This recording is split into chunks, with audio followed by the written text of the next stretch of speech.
Okay. Manawagan ka.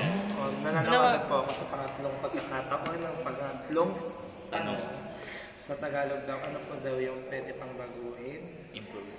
I-improve. Siguro po ang may sasabi.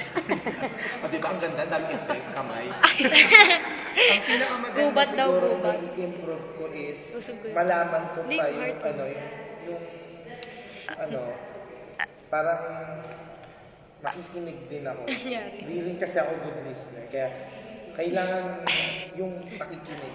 Meron din ako, siguro hindi yung gusto ko pang ma-improve sa sarili ko na maging good listener. Tapos yung focus. Minsan kasi wala ako sa focus. Yung eche ko na lutang lang kasi go with the flow. Parang yun yung gusto ko mangyari sa self-improvement ko na mag-focus din kahit pa paano. A little bit lang. Focus, tapos yun nga po yung sinabi ko. Diba may plema-plema pa?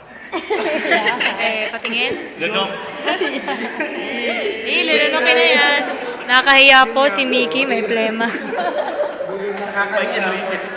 Hindi pa ko minom ng I-improve po niya yung plema. Yun nga po, yun yung pinaka-gusto ko mag-improve. Focus, at saka ano yung sinabi ko niya? Alzheimer disease. Good listener.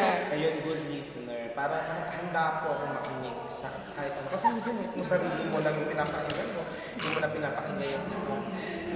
Parang, yun lang po, yun yung pinaka gusto kong ma-improve sa sarili ko. I thank you for that. Ganun ka, ganun. I thank you. Gusto ko happy ka.